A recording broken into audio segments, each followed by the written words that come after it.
And with that, ladies and gentlemen, we are going to proceed on to the next session, which is going to be a keynote. And for this keynote, I am absolutely delighted to call our esteemed keynote speaker for this session, who is the head of Mid Enterprises Corporate Segment, India and SAARC, Google Cloud, Mr. Deepak Singh. Can I have a round of applause as I welcome Mr. Deepak Singh? Thank you.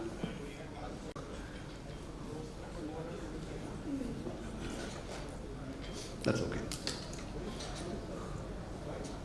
Namaskar and good evening. And I thank Infocom, Khalida and Upstra, who's our Google Premier Partner in Bangladesh, for this opportunity. While listening to the last panel, I remember a quote, right? The quote says that knowledge is not free. Knowledge is not free. You have to pay attention, right? And it was good to hear the example on the agriculture, manufacturing, media, and multiple segments. I'll try to quote some of those examples in my presentation as well. My topic is on the GenAI, which is a catalyst for sustainable energy. And I believe that the GenAI is not a wave, it's a tsunami, and we're going to talk more about it, right? By the way, the image which you can see on the background is the GenAI generated image, and there's no end to imagination on what you can generate through GenAI. I'm sure all of you are in some shape and form using some of our Google Cloud services, right? So let's start with our mission statement. If you look at Google mission statement, it says that organize the world's information and make it universally accessible and useful to each and every individual, right? That is our mission statement. On the slide, you might be able to see a couple of logos which are familiar, which you have been using in some shape and form. So if you look at, Google has 15 products, right? And of those 15 products, they serve more than 500 million people globally. And interestingly, out of those 15, there are 6 products which serve more than 2 billion people, right? So, and I mean, we keep on hearing from the customer that Google is part of our life. Now, whether we are using a Google Map or a YouTube or a search or an ad or a Google Cloud, Android, in some shape and form, most of us have been working or collaborating with Google. I like the way last few presenters has talked about some questions, although I don't have a gift and there are no penalty as well. But moving from the logos, which you recall, to some of the data points, right, where we're going to talk about what Google is actually, right? And these are not just all the questions, these are some set of the top of mind which came up. So when we say Google and the data, how much data and how big the data is? You know what? Google carries more than 25% of world's internet traffic, right? And that is the kind of a data what we are talking about. And when you look at your phone and all the devices, we have been generating data every moment, every second, and we are talking about 25% of the world's internet traffic going through the Google. The second, the first half of the panel, when I was listening, since I don't understand Bangla, and I thought everybody was thinking that everybody knows Bangla, the way in India we think that everybody knows Hindi or English, right? There is a second data point. If you look at India and SAARC, the territory which I covers, we have more than 122 major languages, right? And there are 1,500 total regional languages. And only 9.6 or closer to 10% speaks English. Maybe we might have the similar data point in Bangladesh as well, where the Bengali might be also a different, based on the different area and the region. Gmail, maybe every second mail ID is a Gmail ID, right? It got launched in 2004 on April Fool Day to a joke saying that 1 GB is free. And now Gmail is supporting more than 3 billion monthly users, right? When we talk about a Google Meet, we are serving more than 7.5 billion daily Meets videos. The other one is interesting. Google has been visited 89.3 billion times just last month. right? And think about people going and searching and generating data. I always felt that everything which is available has been searched. The way when we look at the innovation, we always believe that anything that we could have innovate has already been done. So if you look at the next data point, it says that 2 million searches happens per minute at Google. And you know what? 16% of those searches are new. Think about humans, right? The kind of queries, the prompt, and the new things we are hearing about. That's the amount of data and the scale what we are talking about. And since we are also talking about the sustainability, Google was the first major company which went to a carbon neutrality in 2007, right? And we are committed to it. I represent Google Cloud, and Google Cloud brings the best of the overall Google. So I'm a point of contact in Bangladesh along with my partner Apsara, anything and everything on the Google ecosystem, whether you're talking about the maps, Android, cloud, search, ad, or any other business. And you know what? Whatever services what we have in our Google portfolio, Google Cloud is powering the whole engine, right? So on the back end, under the hood, the whole infrastructure is run by the Google Cloud only. So all those questions on the efficiency, performance, reliability, resilience, getting taken care of, right? I've been in cloud market for last 14 years, work for multiple hyperscalers, and doesn't matter which year I'm presenting, everybody gonna keep on saying that the cloud is still in early stages, and I still agree to it, right? Not all business has moved to the cloud, and if you look at the data point, most of the customers have started cloud just to innovate, just to try out something which is a spiky, unpredictable workload. And we also see a pattern of customers adopting a hybrid model where they believe that there are some application which has to be on a cloud and there has to be some application which needs to be on-prem, right? And if you look at the current market, the overall cloud spending is expected to be 1.06 trillion by 2026. How many of you would agree to this? And unfortunately, we all have gone through that cycle. Interesting, in 2020, when the pandemic was there and it caught us, most of the business by surprise. My learning is that time, the board started looking at IT as an enabler and a backbone of the system, not as a separate cost center, right? We are getting calls from the manufacturing, retailers, banks, that nobody have thought about a word in such a forum, right? So whether it's a front end or back end, everything has to be running, doesn't matter whether it is a BAU or something, a scenario like pandemic.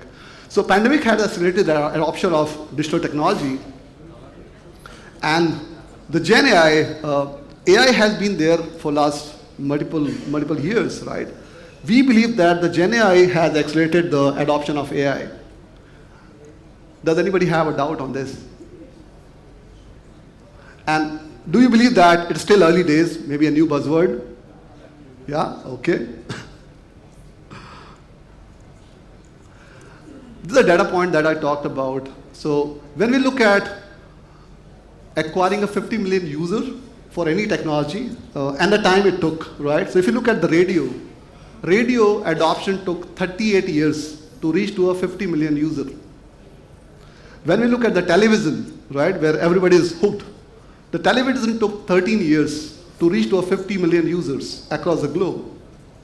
Our own internet, which is the lifeline of each and every business, in fact, each person, it took 4 years for internet to reach to a 50 million user. The social media, which is a new way of looking at our customers, consumers, colleagues, friends, and family, that also took 0.5, which is 5 months, or 6 months maybe. And when we look at the Gen AI, we are talking about 8 days. Just 8 days for it to reach to a 50 million users. And that number is growing again and again, up and up, right? We're going to talk about what are the use cases, what people are doing, and what they're experimenting.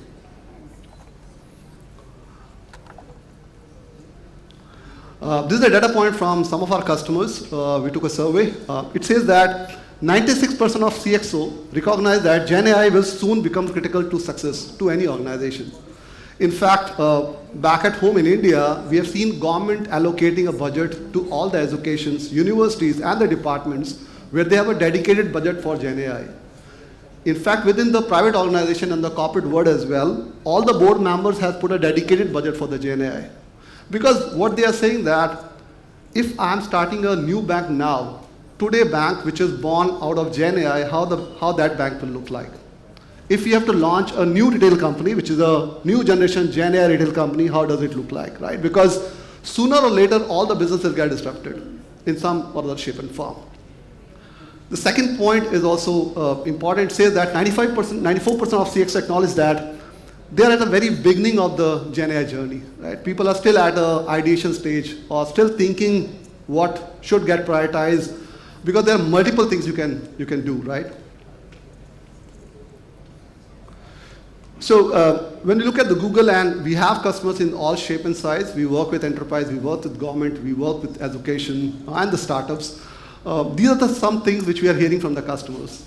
And you know what? While I have highlighted some of the pointers, but when I used to work like 10, 15 years back in different organizations, every time customer used to say that I need to reduce my IT bill, or you need to tell me that this application should run well, or maybe I need to kind of get into a different geography or different department or the technology.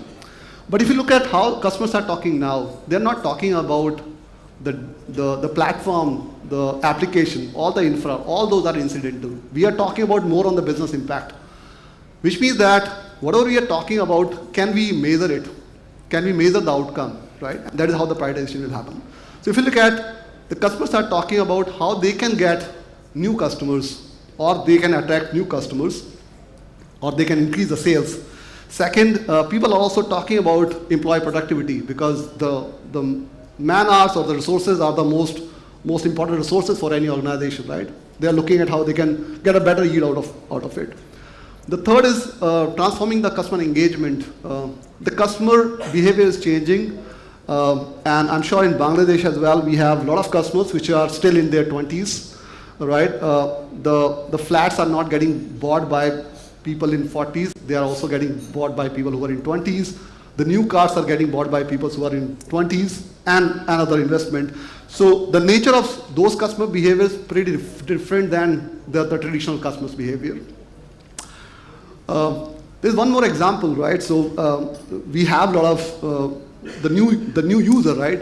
So when you go to let's say, I'm not giving an example of a specific bank, but in general, when you go to a bank website, the bank website doesn't come very, very personalized for the user.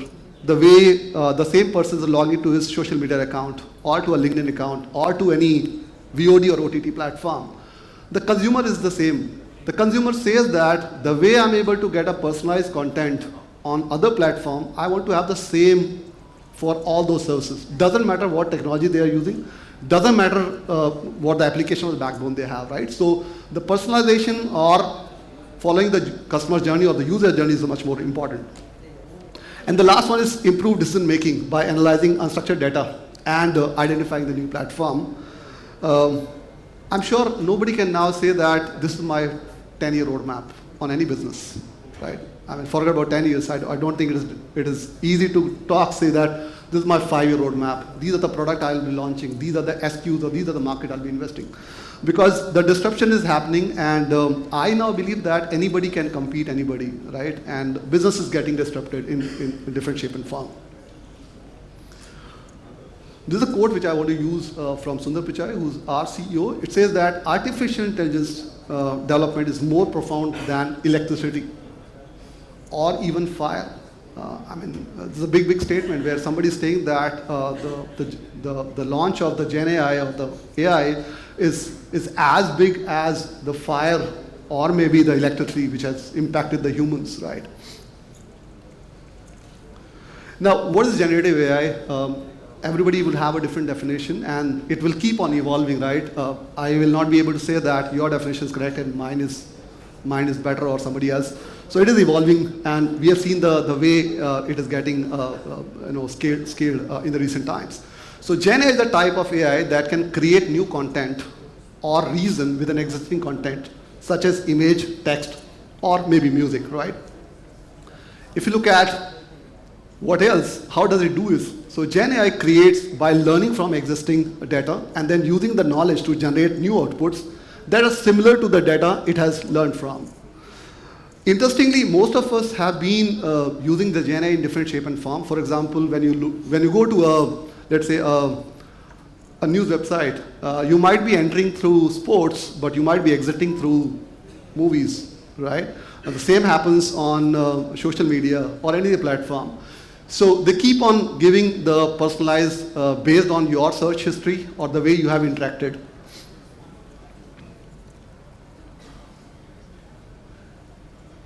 So the next point which I had was I was thinking that is Gen AI is new. I mean, AI has been there for many years, right? Since the I think 2012.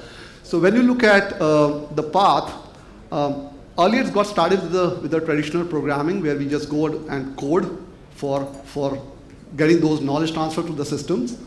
Then second came the wave of neural networks, which is in 2012.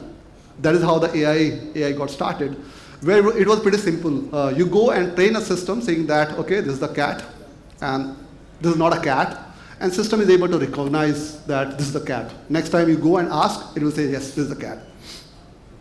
In the new era, which is the Gen AI, where we are talking about generative language models, LLMs, PaLM, or maybe GPT as well, where we say that, okay, system, go read this book. Just go and read whole Wikipedia, right? Get all the information, whatever you want to know about the cat. All done. Now you come and practically talk more thing around the cat or anything, right? So that is how it is happening. It is not based on the one or two data metrics. It is based on the vast amount of data. And we talked about the kind of data which Google has gone through, right? Because those are the experience which we carry. What makes large language models large? I get asked this question mostly from my customers saying that, oh no, I have all the experience, I know everything, right? I know everything about my business, right? Because we have been doing it for last 15 years, 20 years, 30 years.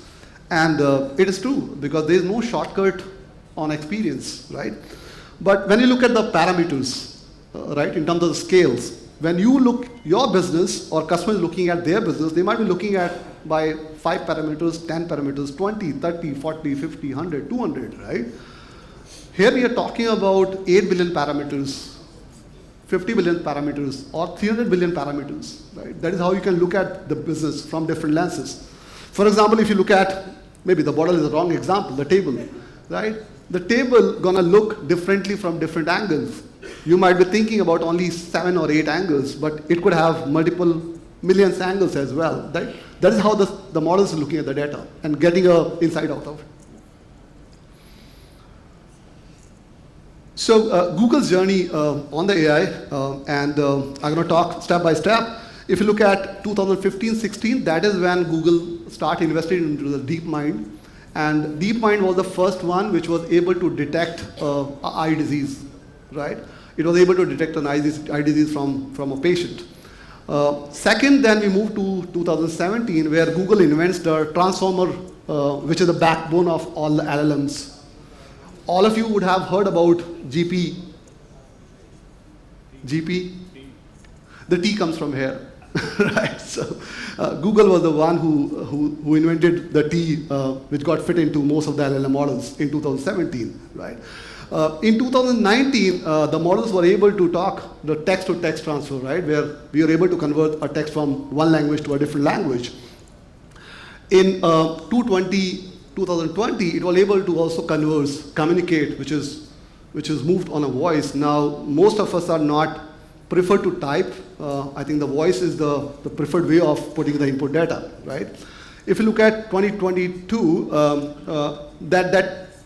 that was the time when it came into production, where the model was able to predict the next step, right? It was able to also have the context in terms of what are the questions which had been asked in past, right?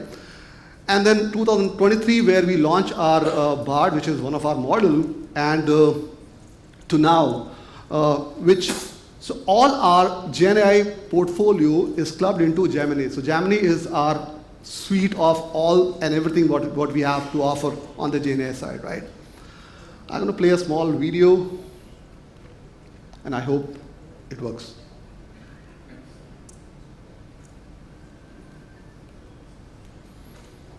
So this is the demo taken in the office, right?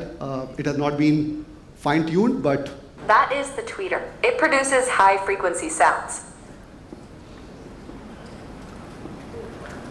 Give me a creative alliteration about these. Creative crayons color cheerfully. They certainly craft colorful creations.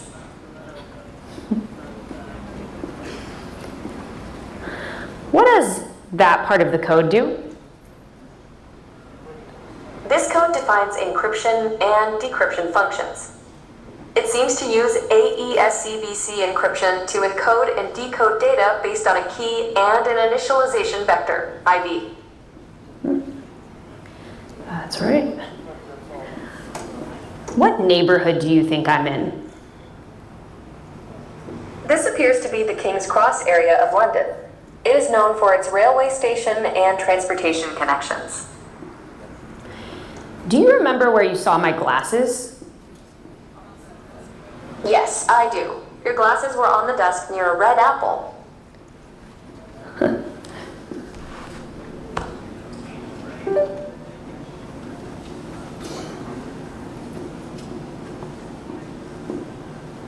What can I add here to make this system faster? Adding a cache between the server and database could improve speed. What does this remind you of? Schrodinger's cat. All right, give me a band name for this duo. Golden Stripes. Nice. Thanks, Gemini. Yeah, so the use cases are enormous, right? And we can think about each and every industry which can get facilitated, supported by Gemini. I'm just on my last slide. Yeah. Okay, this is the overall portfolio what we have. My only request is that it is not easy to create models, right? Because you can have a model, but if it is not trained on the data, it will not give you the right accuracy. And in the Gen AI, each and everything is on the accuracy only, right? So Google has more than 130 plus enterprise-ready foundation models, right? Now, whether you are a logistic company, a manufacturing company, a retail, a bank, an insurance company, or a startup, any segment, you will have one of the models which is available, right? Start with that models. Any guess how much time you need to create a, I'll not say chatbot, maybe a virtual assistant. How much time is it going to take to create a chatbot or virtual assistant? 3 minutes, right? Maybe less than that. So get the model ready, train it on your data, and it can keep on giving the better result. A lot of time what we have seen that start with 92% and a lot of customers have achieved 98.90, 98 or 98.5% as well, right? So the summary from my side is that one, while Google is a platform where we are running SAP, web applications, ERPs, analytics, and each and everything. But when we look at Google, it is a much more broader because of our broader Google story, where we come more as a data company. And on the Gen AI, because of our experience and the kind of a data we have got access to, I think we are much more ready and market ready to go and talk about some of those use cases. I'm around, and along with Apstra, you can reach out to me if you want to talk about some specific use cases or the best questions like how to start, right? We can have that discussion. Thank you very much.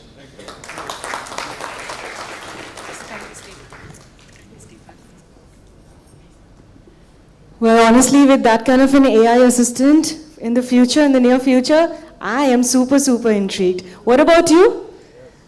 Did you find it interesting? Yeah. Well, I'm so happy to see smiling faces right now, because all this while you were so serious. Thank you so much. Thank you.